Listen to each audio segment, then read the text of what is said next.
네, 이번 순서는 알바하고 취업하자입니다. 네, 똑똑한 아르바이트 찾는 방법 알려주실 분 소개해드리겠습니다. 알바몬의 안수정 과장님 자리하셨습니다. 안녕하세요. 네, 안녕하세요. 반갑습니다. 네.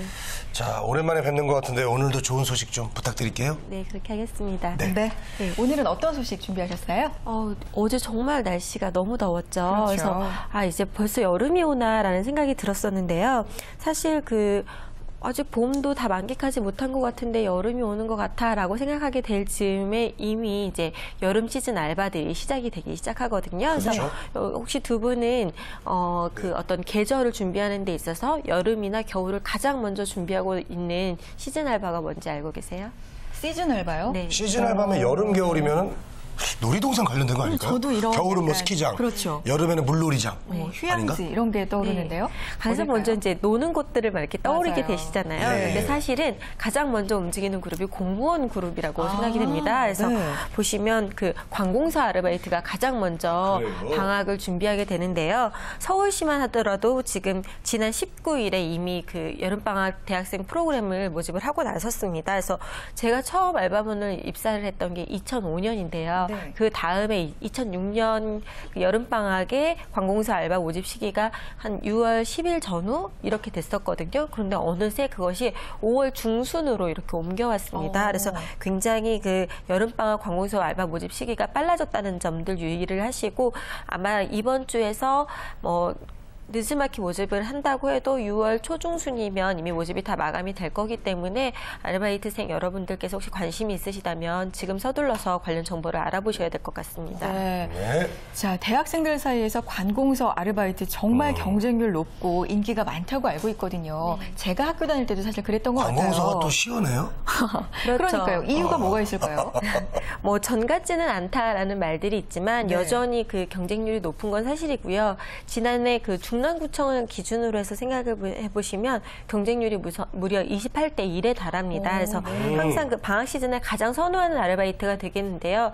이렇게 선호하는 이유가 뭘까라고 생각을 할 때 과거에 이제 관공서 알바 프로그램들이 취업 과정에서 어떤 스펙에 도움이 될 수 있다라는 이제 소문이 돌면서 굉장히 고학년을 중심으로 인기를 끌었던 게 사실인데요. 사실 보면 근무하는 기간이 한 달 내외에 불과하거든요. 그리고 하루에 한 고작 5시간, 6시간 일을 하세요. 그래서 이거를 일을 해서 내가 무슨 굉장한 스펙거리로 삼을 만큼 중요한 업무를 하기는 사실 기대할 수 없다라고 생각이 되고요.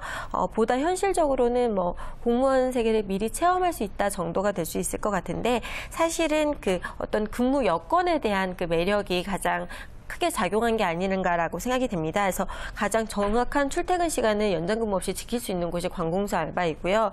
또 이제 안정적이고 또 쾌적한 근무 환경에서 일을 할 수 있다는 점, 그리고 임금체불 같은 것이 없이 약속된 급여가 제 날짜에 또박또박 나올 수 있다는 점, 그리고 가장 알바생들이 걱정하게 되는 부당 대우 부분에 있어서 굉장히 안정적으로 일할 수 있다는 점들이 관공서 알바의 가장 큰 매력으로 다가오는 것 같습니다. 네. 매력이 참 많은데요. 저는 궁금해요. 도대체 무슨 일을 하는 거면 돈은 많이 주나요? 중요하죠. 네. 사실 관공서 알바로 방학 동안 굉장히 목돈을 벌겠다라고 생각을 하신다면 저는 관공서 알바는 별로 그렇게 추천해드리고 싶지가 않은데요. 네. 왜냐하면 근무 시간이 짧다 보니까 실제로 받으시는 월 급여는 그렇게 많지는 않습니다. 하루 5시간씩 주 5일을 근무하시게 되는데요. 보통 이제 급여를 서울시청을 기준으로 해서 보시면 하루에 29,300원, 그러니까 약 3만 원이 안 되는 돈을 받으시거든요. 그래서 굉장히 많은 돈을 버실 거를 기대하시면 안 될 것 같고요.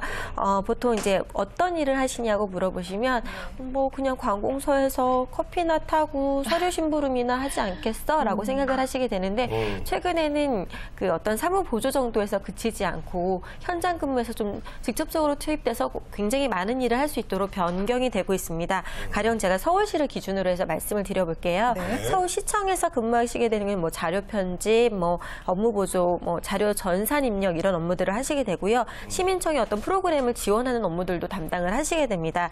또 이제 이제 뭐 시 홍보 매체를 현장 점검한다거나 아니면 자원봉사센터 프로그램을 운영한다거나 이렇게 굉장히 구체적인 업무들을 딱 지시를 하시고 있고요. 또 소방재난본부에서 만약에 일을 하시게 된다면 현장 근무를 하시게 되는데요. 소방재난본부에서 운영하시는 안전체험관의 그 운영 보조를 하거나 안전관리 업무들을 담당하게 되시고요.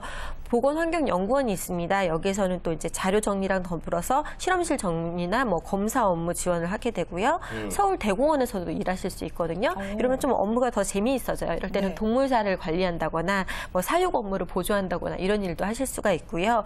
한강사업본부에서는 그 뭐 한강 주변에 요새 여름 캠프장들이 굉장히 많아졌잖아요. 네. 여기서 뭐 시민 안내를 한다던가 이런 식의 굉장히 현장에서 직접적으로 하실 수 있는 재미있고 다양한 업무들을 굉장히 지시적으로 하고 있다는 점들도 알아두시면 좋을 것 같습니다. 네, 알겠습니다. 저 빨리 지원해보고 싶으니까 지원 방법을 좀 알려주세요. 네. 제가 시청을 기준으로 말씀을 드렸는데 안타깝게도 시청은 지난 화요일에 이미 모집이 마감이 됐습니다. 아이고, 큰일 났네. 그리고 하지만 이제 시청이 아닌 구청 같은 경우는 아직도 모집을 계속 하고 있거든요. 그래서 뭐 네네. 송파구청이라던가 아니면 각 지방의 뭐 시청 같은 경우는 지자체별로 모집 시기가 남은 곳이 있으니까 이런 건 확인을 해보시면 되겠고요. 보통 그 지원을 하실 때는 인터넷 홈페이지를 통해서 그 신청서를 접수를 하게 되어 있습니다. 이때 같이 제출하셔야 되는 제출 서류들이 있는데요. 뭐 본인들의 주민등록 등본이나 초본 아니면 재학증명서 같은 기초 서류가 같이 포함이 되어야 되니까 이런 사항 확인을 해보시고요. 또 특별 그 선발 규정들이 따로 있는 곳들이 있습니다. 가령 뭐 기초생활수급자라던가 아니면 부모님께서 국민유공자 같은 경우에는 특별 선발 대상으로 포함이 되니까 이런 부분들은 좀 확인을 하시면 유리하게 작용할 수 있을 것 같습니다. 네. 네. 저는요, 관공서에서 아르바이트를 한다 그래서 사무실만 생각을 했거든요. 맞아요. 근데 분야도 다양하고 현장에서 현장감 느끼면서 다양한 경험 해보실 수 있을 것 같습니다. 자, 인기 있는 아르바이트는 부지런해야 얻을 수 있다는 거 아시죠? 좀 더 부지런하게 움직여 보시기 바랍니다. 자, 지금까지 알바몬의 안수정 과장님과 함께했습니다. 고맙습니다.